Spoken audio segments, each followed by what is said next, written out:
ಮನೆಯೊಂದು ಮೂರು ಬಾಗಿಲು ಬಂಗಾರ ಸೇರಿದಂತೆ ಹಲವು ಕನ್ನಡ ಕಿರುತೆರೆ ವೀಕ್ಷಕರನ್ನ ಎಂಟರ್ಟೈನ್ ಮಾಡಿರುವಂತಹ ಅತ್ಯದ್ಭುತ ಸೀರಿಯಲ್ಗಳ ಮೂಲಕ ಸ್ಮಾಲ್ ಸ್ಕ್ರೀನ್ ವ್ಯೂವರ್ಸ್ ನ ಅಟ್ರಾಕ್ಟ್ ಮಾಡಿದಂತಹ ರಾಕೇಶ್ ಅವರು ಇದೀಗ ಆನಂದ ನಿಲಯಕ್ಕೆ ಎಂಟ್ರಿ ಕೊಟ್ಟಿದ್ದಾರೆ. ಅಣ್ಣನ ಪಾತ್ರದಲ್ಲಿ ಸಿಕ್ಕಾಪಟ್ಟೆ ಎಂಟರ್ಟೈನ್ ಮಾಡ್ತಾ ಇದ್ದಾರೆ. ಧರ್ಮ ಅನ್ನುವಂತಹ ಪಾತ್ರ ಯಾವ ರೀತಿ ಇರುತ್ತೆ, ಆನಂದ ನಿಲಯದಲ್ಲಿ ಜವಾಬ್ದಾರಿಯುತವಾದಂತಹ ಅಣ್ಣ ಅಂದ್ರೆ ಇವ್ರನ್ನ ನೋಡ್ತಾ ಇದ್ರೆ ನನಗೆ ಸ್ಮಾಲ್ ಸ್ಕ್ರೀನ್ ವಿಷ್ಣುವರ್ಧನ್ ಅಂತಾನೆ ಕರಿಬಹುದು. ಬಿಕಾಸ್ ಯಾಕಂತಂದ್ರೆ ಯಜಮಾನ ಸಿನಿಮಾದಲ್ಲಿ ವಿಷ್ಣುವರ್ಧನ್ ಅವರು ಎಷ್ಟರ ಮಟ್ಟಿಗೆ ಕನ್ನಡ ಸಿನಿ ಪ್ರೇಕ್ಷಕರನ್ನ ಎಂಟರ್ಟೈನ್ ಮಾಡಿದ್ರು, ಅದೇ ರೀತಿ ಇವರು ಅಣ್ಣನಾಗಿ ಕನ್ನಡ ಸ್ಮಾಲ್ ಸ್ಕ್ರೀನ್ ವ್ಯೂವರ್ಸ್ ನ ಅಟ್ರಾಕ್ಟ್ ಮಾಡ್ತಾ ಇದ್ರೆ. ಬನ್ನಿ ಮಾತನಾಡಿಸ್ತಾ ಹೋಗೋಣ. ಮೊದಲದಾಗಿ ನಮಸ್ತೆ, ಹೇಗಿದ್ದೀರಾ ಸರ್? ನಮಸ್ಕಾರ, ದೇವರ ಆಶೀರ್ವಾದ, ಚೆನ್ನಾಗಿದ್ದೀನಿ ಸರ್. ಸೂಪರ್. ಹೇಳಿ, ಧರ್ಮ ಅನ್ನುವಂತಹ ಪಾತ್ರ ರಿಲೀಸ್ ಆಗಿರುವಂತಹ ಸೀರಿಯಲ್ ಟೆಲಿಕಾಸ್ಟ್ ಆಗಿರುವಂತಹ ಕೆಲವೇ ದಿನಗಳಲ್ಲಿ, ಅದು ಬೆರಳೆಣಿಕೆಯಷ್ಟು ದಿನಗಳಲ್ಲೇನೆ ಎಲ್ಲರ ಮನಸ್ಸನ್ನ ಗೆಲ್ತಾ ಇದೆ. ಸೊ ಏನ್ ಹೇಳ್ತೀರಾ? ಕತೆ ಸರ್, ಆಕ್ಚುಲಿ ಜನಗಳಿಗೆ ಅಟ್ ಪ್ರೆಸೆಂಟ್ ಏನ್ ಮಿಸ್ ಮಾಡ್ಕೋತಾ ಇದಾರೋ ಅದನ್ನ ನಾವು ಈ ಕಥೆಯಲ್ಲಿ ಹೇಳೋದಕ್ಕೆ ಶುರು ಮಾಡಿದ್ವಿ. ಸೊ ಜನ ಇಷ್ಟಪಡ್ತಾ ಇದ್ದಾರೆ, ಆಶೀರ್ವಾದ ಮಾಡ್ತಾ ಇದ್ದಾರೆ ಸರ್. ರಾಕೇಶ್ ಅವರು ಅಂದ ತಕ್ಷಣ ನಾವು ಬಂಗಾರ ನೋಡಿದ್ವಿ, ಮನೆಯೊಂದು ಮೂರು ಬಾಗಿಲು ನೋಡಿದ್ವಿ, ಅದೆಲ್ಲ ನೋಡಿದ್ವಿ. 13 ವರ್ಷಗಳ ನಂತರ ಮತ್ತೆ ಕಮ್ ಬ್ಯಾಕ್ ಮಾಡಿದ್ರ, ಯಾಕೆ ಬಂತು ಈ 13 years ಗ್ಯಾಪ್ ಅಂತ? ಸರ್ ಆಕ್ಚುಲಿ ಲಾಸ್ಟ್ ಪುರುಷೋತ್ತಮ ಸೀರಿಯಲ್ ಮುಗಿದ್ಮೇಲೆ ಅದ್ರಲ್ಲಿ ಬೆಸ್ಟ್ ಪರ್ಫಾರ್ಮರ್ ಅಂತ ಅವಾರ್ಡ್ ಬಂತು.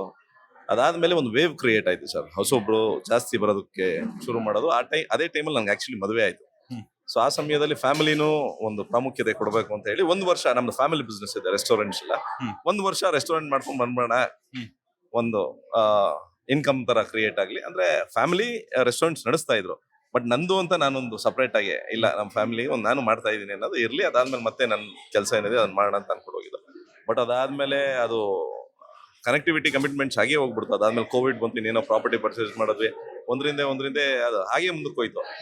ಕೊನೆಗೆ 11 ವರ್ಷ ಆದ್ಮೇಲೆ ನೋಡಿದ್ರೆ ನನ್ನನ್ನೇ ನಾನು ನೋಡ್ಕೊಳಕ್ ಆಗ್ತಾ ಇಲ್ಲ, ಅಷ್ಟು ದಪ್ಪ ಆಗ್ಬಿಟ್ಟಿದೆ. 116 kg ಆಗ್ಬಿಟ್ಟಿದೆ. 116, 116 kgs ಆಗಿದೆ. 2 years ಬಿಫೋರ್ ಡಿಸೈಡ್ ಮಾಡಿದೆ ನಾನು, ಇಲ್ಲ this is not my life ಅಂತ. ಯಾಕಂದ್ರೆ ಮನುಷ್ಯ ನಾವೇನ್ ಆಸೆ ಪಟ್ಟಿರ್ತೀವಿ ಅದನ್ನ ಮಾಡಿದ್ರೇನೆ ಅದೊಂದು ಸ್ಯಾಟಿಸ್ಫ್ಯಾಕ್ಷನ್ ಇರುತ್ತೆ ಸರ್ ಲೈಫಲ್ಲಿ. ಅದಾದ್ಮೇಲೆ ನಾನು ನೋಡ್ಕೊಂಡಾಗ ನನಗೆ ಅಸಹ್ಯ ಆಗ್ತಾ ಇದೆ. 116 kg ಇಲ್ಲ, ಫಸ್ಟ್ ಸಣ್ಣ ಆಗೋಣ, ಆಮೇಲೆ ಡಿಸೈಡ್ ಮಾಡೋಣ ಅಂತ ಹೇಳಿ ಮತ್ತೆ ಸಣ್ಣ ಆಗಿ ವಾಪಸ್ ಇಂಡಸ್ಟ್ರಿಗೆ ಬರಬೇಕು ಅಂತ ಡಿಸೈಡ್ ಮಾಡಿ ಫೋಟೋ ಶೂಟ್ ಎಲ್ಲ ಮಾಡಿಸಿದ ಮೇಲೆ ಇಲ್ಲಿ ಆದರ್ಶ್ ಅವರು ನನ್ನ ಹಳೆ ಸ್ನೇಹಿತರು. ಆಕ್ಚುಲಿ ಅವ್ರನ್ನ ನಾರ್ಮಲ್ ಆಗಿ ಮೀಟ್ ಮಾಡಕ್ಕೆ ಅಂತ ಹೋಗಿದ್ದು. ಅವತ್ತು ಅವರು ಅಲ್ಲಿ ಸ್ಕ್ರೀನ್ ಟೆಸ್ಟ್ ಮಾಡ್ತಾ ಇದಾರೆ ಅನ್ನೋ ವಿಷಯನೂ ಗೊತ್ತಿಲ್ಲ, ಏನಿಲ್ಲ. ಅಲ್ಲಿ ಹೋಗಿದ ತಕ್ಷಣ ಅದೇ ದೇವ್ರ ಲೆಕ್ಕ ಅಂತ ಹೇಳ್ತಾರಲ್ಲ ಸರ್, ಆ ದೇವ್ರ ಲೆಕ್ಕಾಚಾರದಲ್ಲಿ ಆ ಗ್ಯಾಪುನು ಇತ್ತು ಅನ್ಸುತ್ತೆ. ಬಹುಶಃ ನಾನು ಕಲಿಯೋದು ತುಂಬಾ ಇತ್ತು ಅನ್ಸುತ್ತೆ ಜೀವನದಲ್ಲಿ.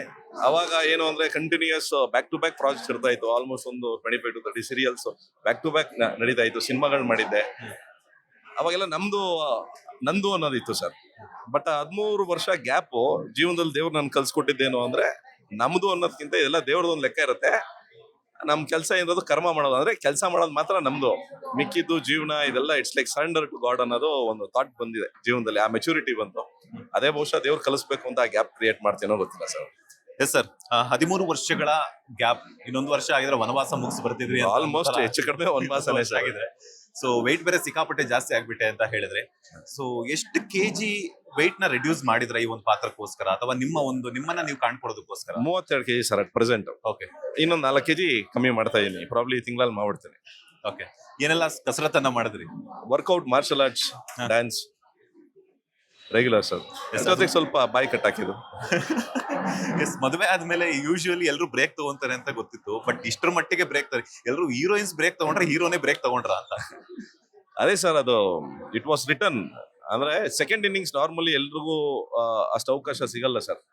ಬಟ್ ನನ್ನ ಜೀವನದಲ್ಲಿ ಇದು ನಡೀತಾ ಇದೆ ಅಂದ್ರೆ ದೇರ್ ಈಸ್ ಸಮ್ ರೀಸನ್ ಅಂತ.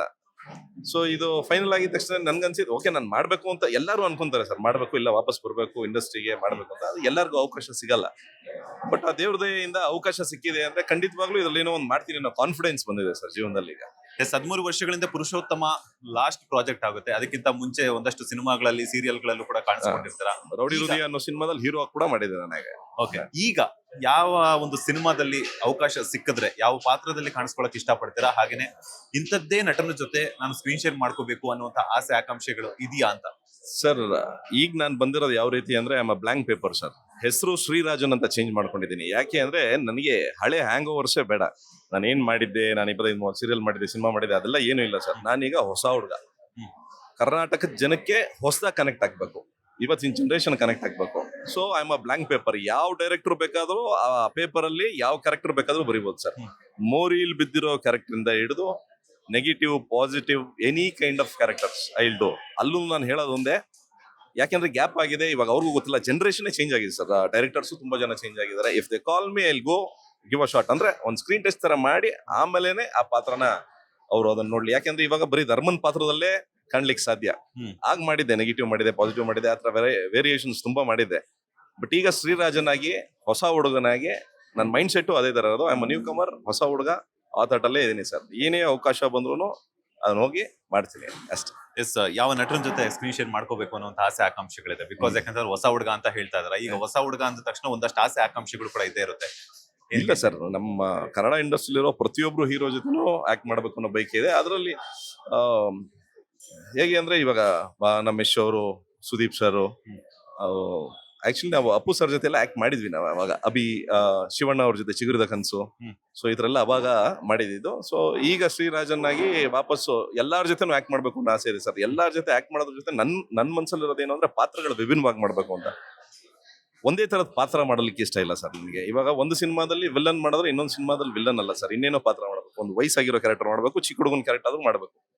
ಈಗಲೂ ನನ್ನ ಮೈಂಡ್ ಅಲ್ಲಿ ಇದೊಂದು ಅಡ್ವಾಂಟೇಜ್ ಏನಾಗಿದೆ ಅಂದ್ರೆ, ನನಗೆ ಬಾಡಿನ ಯಾವ ರೀತಿ ಎಷ್ಟು ಟೈಮಲ್ಲಿ ಚೇಂಜ್ ಮಾಡಬಹುದು ಅನ್ನೋದು ಗೊತ್ತಾಗಿದೆ. ಇವಾಗ ಫಾರ್ ಎಕ್ಸಾಂಪಲ್ ನಿಮ್ಗೆ ಒಂದು 25 ವರ್ಷದ ಹುಡುಗನ ಕ್ಯಾರೆಕ್ಟರ್ ಇದ್ರೂ I will play, give me 1 month time. ಒಂದು ತಿಂಗಳು ಟೈಮ್ ಕೊಟ್ರೆ ಆ ಬಾಡಿ ಲ್ಯಾಂಗ್ವೇಜು, ಆ ಒಂದು ಚಾಮ್ನ ಎಕ್ಸಸೈಸ್ ಮುಖಾಂತರ ಮಾಡ್ಕೊಂಡು ಮಾಡುವಷ್ಟು ಕಾನ್ಫಿಡೆನ್ಸ್ ಬಂದಿದೆ ಈಗ. ಸರ್, 13 ವರ್ಷಗಳ ಅಂತಂದ್ರೆ ಅಂತರ ಅನ್ನುವಂಥದ್ದು ತುಂಬಾನೇ ದೊಡ್ಡ ವಿಚಾರ. ಬಿಕಾಸ್ ಯಾಕಂತಂದ್ರೆ ದೈಹಿಕವಾಗಿ ನಿಮ್ಮಲ್ಲಿ ನೀವು ಬದಲಾವಣೆಗಳನ್ನ ಕಂಡುಕೊಂಡ್ರಿ.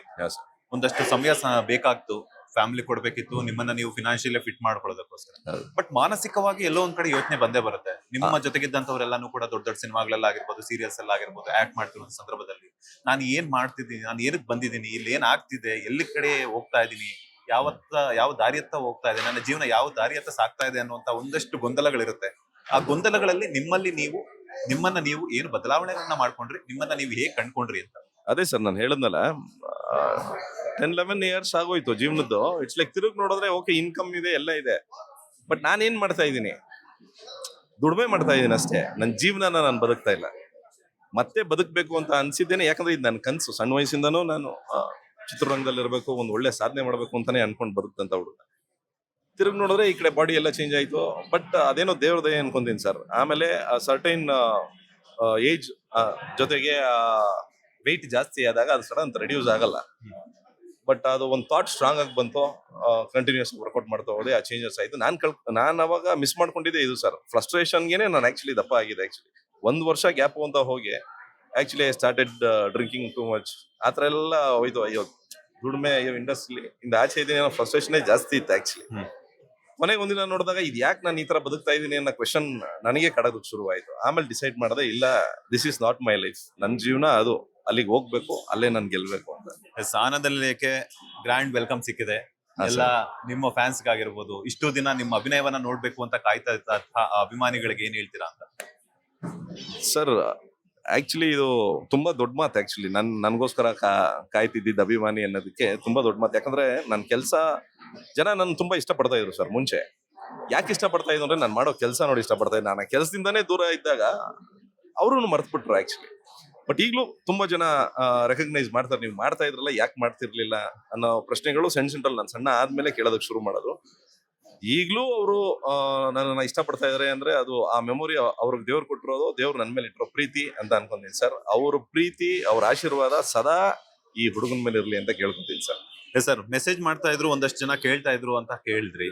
ಸೊ ಏನೆಲ್ಲ ಕ್ವಶನ್ಸ್ ಬಂದಿತ್ತು ನಿಮ್ಗೆ ಅಭಿಮಾನಿಗಳ ಕಡೆಯಿಂದ? ಒಂದಷ್ಟು ಜನ ಇವಾಗ ಎಲ್ಲೋ ಒಂದು ಫಂಕ್ಷನ್ಗೆ ಹೋಗ್ತೀರಾ, ಎಲ್ಲೋ ಒಂದ್ ಕಡೆ ಮಾಡ್ತೀವಿ, ಯಾಕೆ ನಟನೆ ಬಿಟ್ರಾ ಅನ್ನುವಂತ ಕ್ವಶನ್ಸ್ ಬರುತ್ತೆ ಸರ್. ಆಕ್ಚುಲಿ ನನ್ನೊಂದು ಪಿಕ್ ಇದೆ, ನಿಮ್ಗೆ ಕಳಿಸ್ಕೊಡ್ತೀನಿ.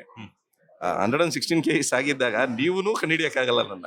ಈಗ ನಾನು ನೋಡ್ತಾ ಇದ್ರಲ್ಲ, ನೀವೂ ಕಂಡಿಡಿಯಕ್ಕಾಗಲ್ಲ. I was looking like that. ಮತ್ತೆ ಸಣ್ಣ ಆದ್ಮೇಲೆ ಈಗ ಅವ್ರು ಕಂಡಿಡಿತಾ ಇದ್ದಾರೆ, ಓಕೆ ಇಂಥ ಮನುಷ್ಯ ಆಕ್ಟ್ ಮಾಡ್ತಾ ಇದ್ನಲ್ಲ, ಏನ್ ಬಿಟ್ಟಿದ್ದು ಅಂತ. ಸೊ ಅದು ಮೆಸೇಜ್ ಮಾಡಿದ್ರು ಸರ್ ಸುಮಾರು ಜನ. ಈ ಪ್ರೋಮೋ ಎಲ್ಲ ತುಂಬಾ ವರ್ಷ ಆದ್ಮೇಲೆ ಮಾಡ್ತಾ ಇದ್ದಾರೆ. ಯಾಕೆ ಒಂದಷ್ಟು ದಿನ ಗ್ಯಾಪ್ ದೇವ್ರ ಲೆಕ್ಕದಲ್ಲಿ ಇತ್ತು ಸರ್. ಆ ಗ್ಯಾಪ್ ಮುಗಿದಿದೆ, ಮತ್ತೆ ಅವಕಾಶ ಸಿಕ್ಕಿದೆ, ಅದಕ್ಕೆ ಮಾಡ್ತಾ ಇದ್ದೀನಿ ಅನ್ನೋ ಸತ್ಯವಾದ ವಿಷಯನೇ ಹೇಳ್ತಾ ಇದ್ದೀನಿ sir. Thank you so much. ಇಷ್ಟೊತ್ತು ನಮ್ಮ ಸುಮನ್ ಟಿವಿಗೆ ಒಂದಷ್ಟು ಸಮಯವನ್ನ ಕೊಟ್ಟಿದ್ದಕ್ಕೆ ಒಳ್ಳೇದಾಗ್ಲಿ. ಸೆಕೆಂಡ್ ಇನ್ನಿಂಗ್ಸ್ ಅನ್ನ ಶುರು ಮಾಡಿದ್ರ, ಭರ್ಜರಿಯಾಗಿ ಸಾಗ್ಲಿ. All the best sir. Thank you sir. Thank you so much. Thank you. ನೋಡಿದ್ರಲ್ಲ ವೀಕ್ಷಕರ, ಇದಾಗಿತ್ತು ರಾಕೇಶ್ ಅಲಿಯಾ ಶ್ರೀರಾಜ್ ಅವರ ಮಾತು. ಕ್ಯಾಮ್ರಾ ಪರ್ಸನ್ ಉದಯ್ ಜೊತೆ ಮಂಜುನಾಥ್ ಶ್ರೀನಿವಾಸ್, ಸುಮನ್ ಟಿವಿ ಕನ್ನಡ, ಬೆಂಗಳೂರು.